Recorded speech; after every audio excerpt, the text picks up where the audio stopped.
1979. The Afghan sky belonged to one machine.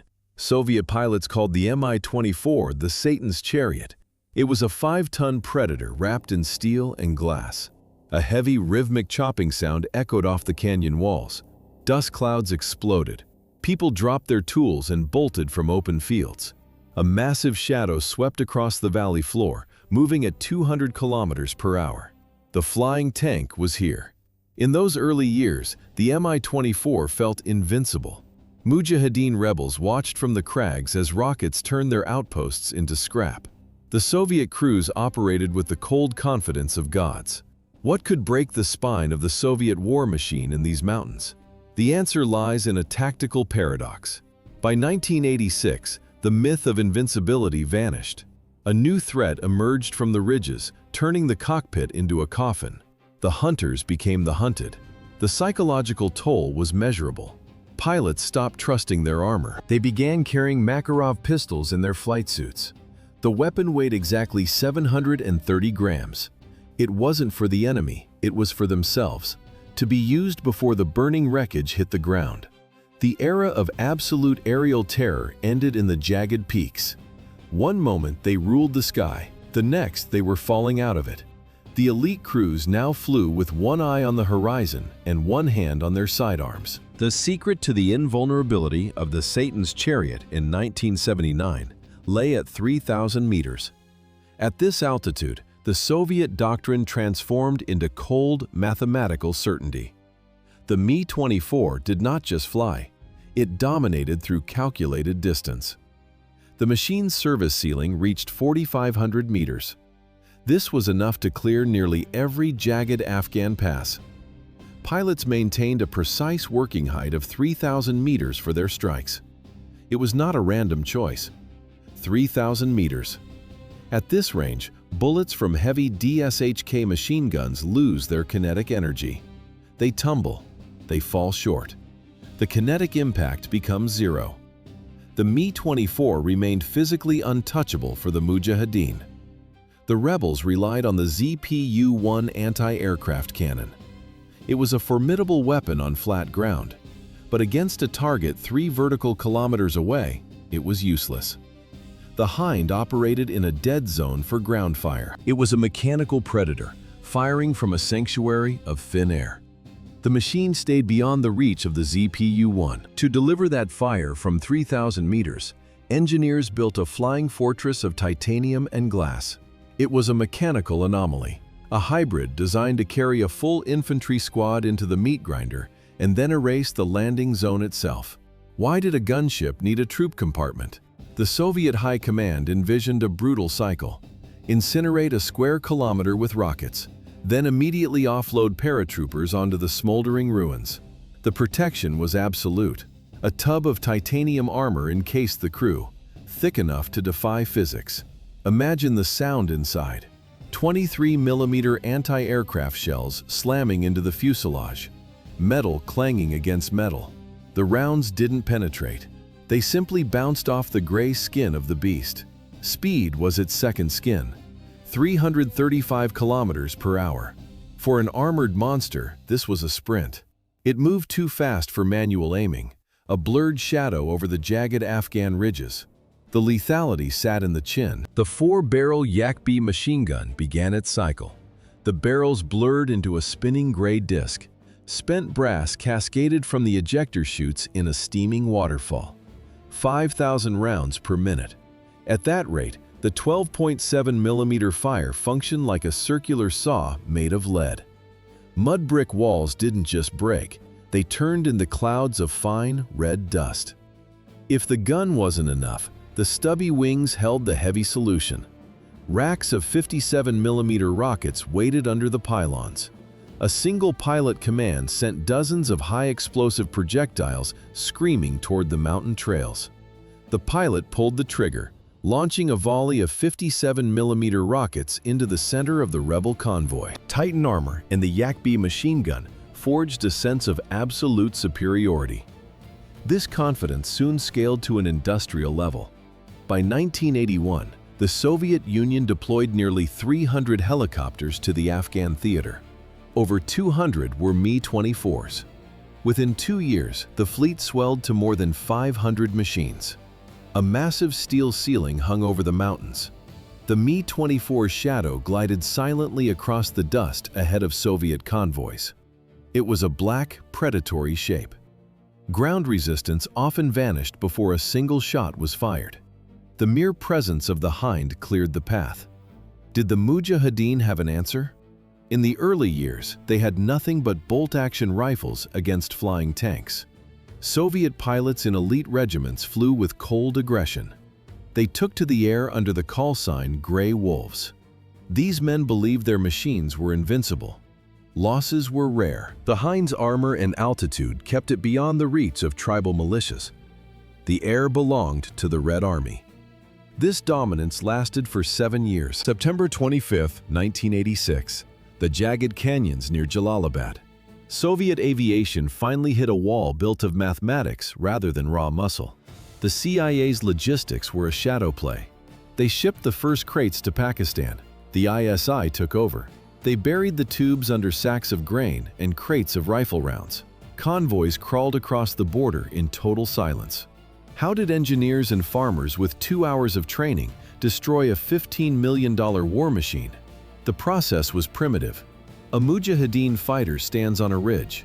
He heaves a green tube onto his shoulder. He tracks the silhouette of a Mi-24 Hind. The Hind is a flying fortress. It carries titanium armor and heavy Yak-B machine guns. It costs $15 million. A single Stinger missile costs $38,000. The ratio is 1 to nearly 400. The fighter initiates the sequence. The dual infrared and ultraviolet sensors wake up. They find a target. The pilot is confident. He flies a routine patrol just above the tree line. He does not see the tube. The farmer pulls the trigger. A violent plume of white smoke erupts. The missile screams toward the valley floor. A blinding flash of exhaust silhouettes the Mi-24 against the dark, jagged rocks. The seeker locks onto the heat of the twin turbines. The Hind is built to withstand cannon fire. It cannot survive physics. The warhead detonates. The tail boom snaps like a dry twig. Fire consumes the cockpit.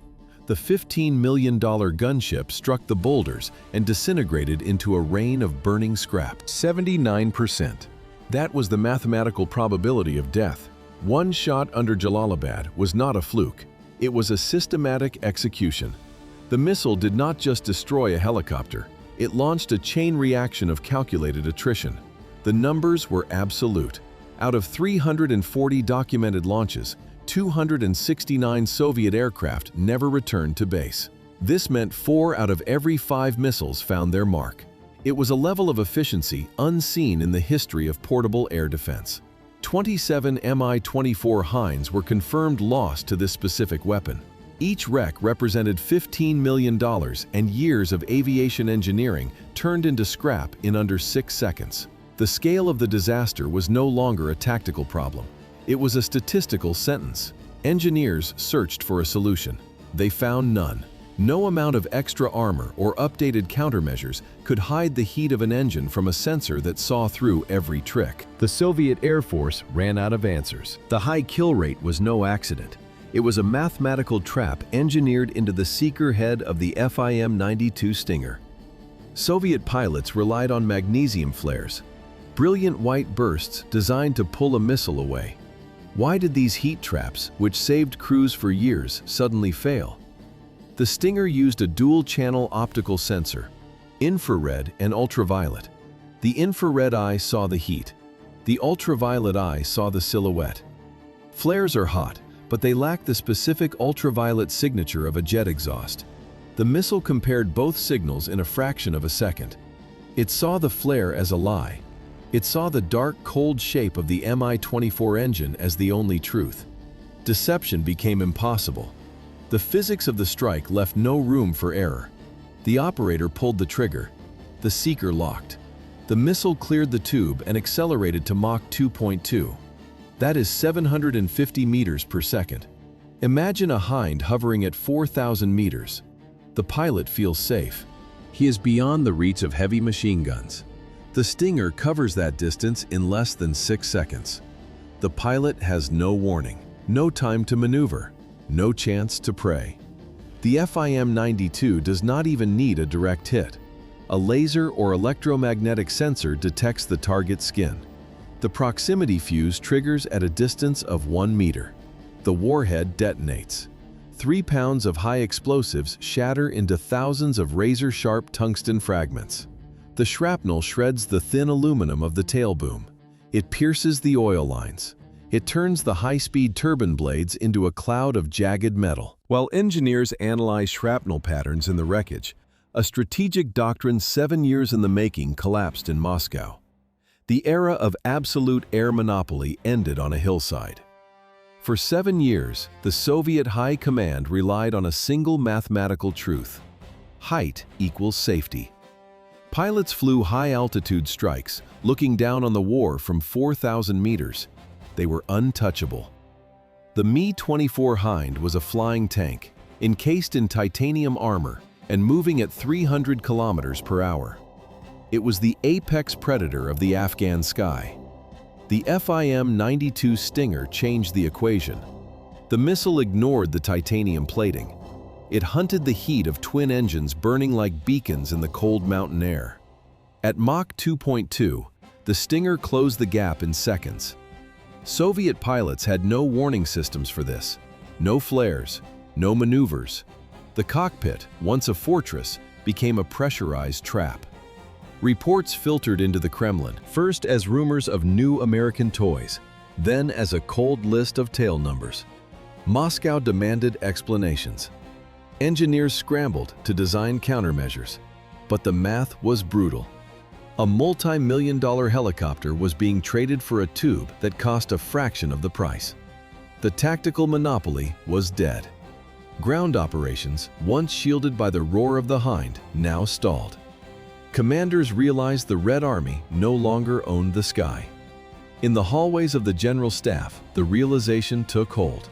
The rules of the war had been rewritten by a weapon a man could carry on his shoulder. Orders from Moscow shifted the tactics, but they only locked the 8-ton cruise into a corridor of death.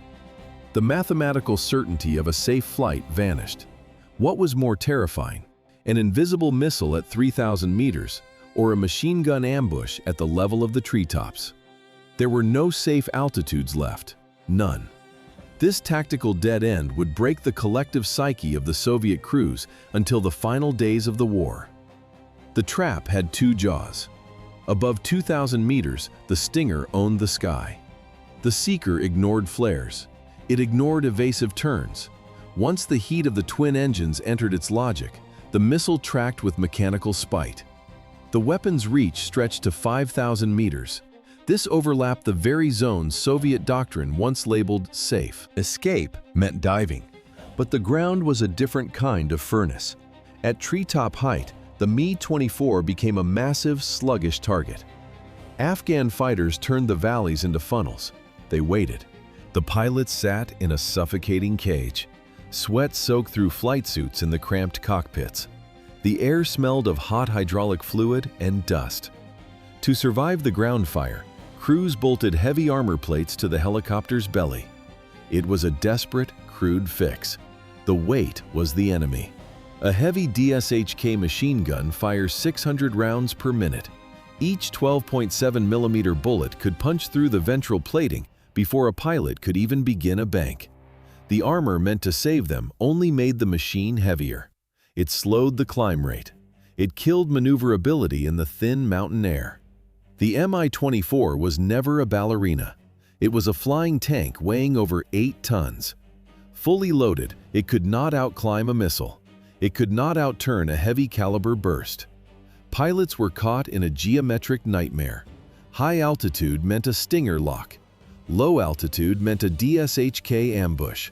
Between these two fires, the number of safe meters for flight was exactly 0. The Mi-24 cockpit, once a fortress of steel, now reeked of a different metal. The sharp, oily scent of the Makarov pistol. Why did the crews of armored flying tanks suddenly start carrying these small, 8-round handguns? The answer was not defense, it was insurance. A pilot would check the action. One metallic click in the cramped cabin. He knew the math. The Makarov had an effective range of only 50 meters. Against Mujahideen assault rifles, it was a toy. It was meant for a target exactly 1 inch away. Survival was the only metric that mattered now. Fear dictated the pre-flight ritual. A pilot reaches into his locker. He hides a photo of his wife and daughter deep inside his flight suit, a silent insurance policy against a nameless death. He leaves a short, folded note on the shelf, just in case the locker is cleared by someone else tomorrow. The brittle humor of the early years vanished. It was replaced by the weight of the holster. In the pockets of some flight suits, rumors whispered of cyanide capsules. No official orders existed, but the dread was documented. Human rights reports from 1987 and 1988 revealed the reality of the Afghan soil. For a Soviet crew, capture was a sentence of skinning alive. Moscow never acknowledged these fates. They sent letters to families with 2 words: missing or killed. The true horror remained buried in the files of human rights observers from 1987. 333 lost helicopters. The Soviet Ministry of Defense counted the cost of 10 years in Afghanistan. The math was brutal. It was a ledger of scrap metal and erased lives. Helicopter losses outpaced tanks 2 to 1. This wasn't just a tactical shift, it was a systemic collapse. The turning point has a specific date: September 1986. Before this, the Mi-24 was a flying tank. After the Stinger missile arrived, the sky became a trap. Nearly 2/3 of all Soviet aviation losses occurred in the final 30 months of the war. These numbers exceeded any aerial attrition seen since the Korean War. The Soviet air fleet was being dismantled in real time. This local fear was confirmed by dry data. In the valleys north of Kandahar, Colonel Alexander Rutskoy watched the collapse from the ground. He personally witnessed 3 Mi-24s go down in a single afternoon. Rutskoy's after-action reports were stripped of heroics. He described engines torn open and crews lost. He noted that recovery was impossible. His words moved up the chain of command like a death sentence for Soviet doctrine. If the Red Army could not protect its own rotors, it could not protect the men on the ground. Air supremacy had vanished. An officer opened the official logbook. He dipped his pen. He added another entry to the growing list of tail numbers that would never return to base. While Colonel Rutskoy was recording the loss of airframes in 1986, the language in the ready rooms was shifting forever. The swagger of the early years vanished. A pilot sits in the dim light of the briefing room. He scribbles a final letter home.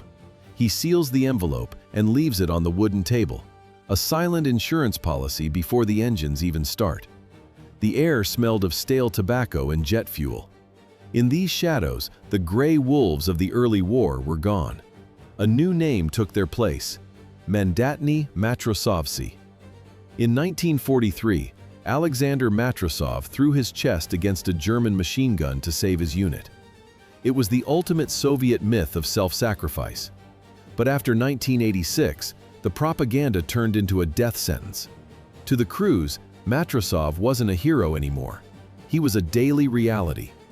The pride of flying the world's most formidable gunship had evaporated. Before the Stinger, pilots obsessed over mission success and the power of their machines. Now, they were just men, waiting for a missile to find their exhaust ports. Every takeoff felt like a mandatory suicide run. The focus of the crews shifted from hitting the target to a singular primitive goal: physical survival. The broken shell of Soviet aviation was no longer a secret. By 1987, the Pentagon had officially branded the phenomenon. They called it the Stinger effect. Where did the 600 unaccounted missiles vanish after the Soviet withdrawal? They didn't disappear. They simply waited. The Stinger cost $35,000. A single shoulder-fired tube forced a superpower to scrap 40 years of military doctrine. It wasn't just a local disaster in the Panjshir Valley. It was a global broadcast. NATO planners pored over the wreckage. They searched for a way to save the Apache from the Mi-24's fate. Engineers lowered heat signatures. Pilots practiced low-altitude maneuvers. European armies realized the sky was no longer theirs. The CIA shipped more than 2,000 missiles into the Afghan furnace. After the withdrawal, they recovered only 1,400. 600 Stingers remained in the wild. $21 million in hardware simply walked away. The ghost of the Afghan war surfaced thousands of miles from Kabul. The missiles appeared in the mountains of Chechnya. They were spotted in the jungles of Sri Lanka. An American weapon, built to bleed one empire, now threatened every cockpit on the planet. Washington launched a massive buyback program. They offered cash.